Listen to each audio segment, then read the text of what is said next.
joining us today. My name is Jay McFarland here on KSL News Radio, but not in studio today. I am in the sun at Park City for the Thin Air Innovation Festival 2016. You should go to their website, thinairparkcity.com. You can also see where I'm sitting. I'm actually in a ski lift, if you believe it or not. You can go to kslnewsradio.com, click on play right there. You can see a live feed of the show and what we're doing. And again, you can also go to their website, thinairparkcity.com. We're going to tell you more about this incredible event coming up. Also, coming up at 2:05, we're starting to get a better understanding of this never-before-seen phenomenon in the United States known as the unbound. Those who walk among us who are not like us at all. They may look like us. They may talk like us, but they are unbound. And these unbound may be deciding who is the next leader of the free world. I'd not heard of the unbound until today, and we've been asking around Doug Wright, a lot of political leaders, and they had not heard of the unbound.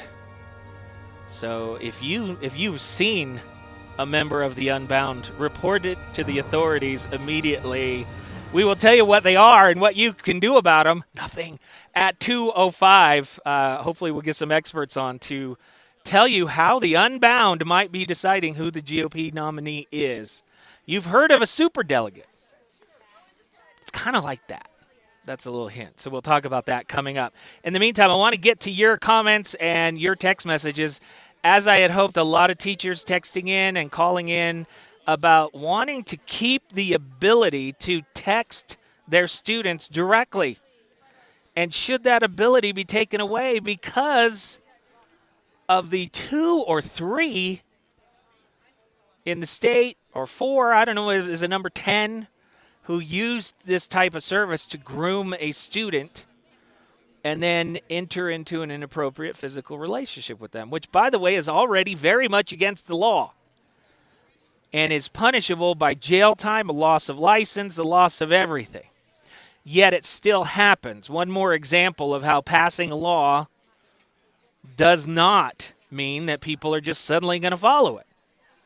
Right now, it's currently against the law to groom a teenager into having an inappropriate relationship with you. So if you think about it, using texting in this way is against the law right now. But there are those calling for it to be banned. Not the grooming part, but the part where teachers, coaches, educators, counselors have the ability to directly text a student. I want to know what you think. I think that we should not be taking this ability away, and that if teachers and parents are involved together in the lives of their kids, that this can be handled. And parents, I think part of the problem is us, that we will take a device that allows for anonymous, discreet conversation, and we'll put it in the hand of a teenager. We won't teach them about the dangers. We don't teach them to tell us what's going on. And that, in my mind, facilitates this more than any specific technology. And that if parents, we spend the time, when you hand the kid the phone, you talk to them about these issues. You talk to them about what is appropriate and what is inappropriate. You talk to them about talking to you. And you also make sure that you have access to that device. Because trust but verify, right? Trust but verify. All right, 57500 is our number for text messages. 5757668 is our comment line. Let's go ahead and go back to the comment line and get your voices heard on this issue. Should the ability for educators to text directly to a student be banned? Here we go. I'm the parent of someone who is a teacher. I have several other families who are teachers, and yes, 99.999% of them are honest, hardworking, and it is good if they can converse with students via text or email. However, I do strongly agree that this must be monitored by parents. maybe if emails are sent from the school through the school things, it automatically will do a CC to parents or administrators or something, because far too often, once is too often, kids are groomed. And I have taken part in helping pass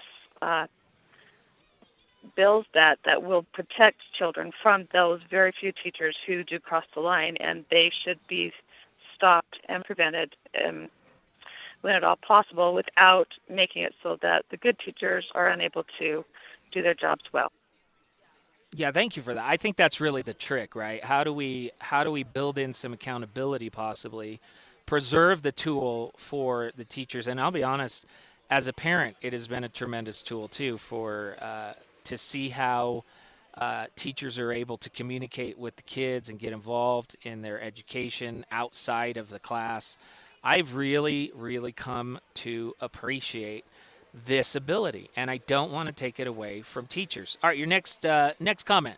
I think it would be great for the parents to be able involved in this. Like if the teachers send out an email, that same email should go to the parents, so that they know exactly what's happening. Yeah, we have a lot of texters saying, why can't the parent be CC'd or copied on every single email? I think that's some of the systems that they're looking into. But again, we're doing this out of such extreme fear. My fear is that we pass laws and regulations, and then as parents we go, oh, good, that's covered, we can move on. Now we don't have to parent in that regard. When the reality is most of this can and should be handled at the level of the parent when you hand them this device. And that you shouldn't be relying on any law, any guideline, any rule, any standard to protect your child and assume, because let's be honest, it's already against the law to have this relationship with the teenager if you're an educator. It's already against the law. It's still happening.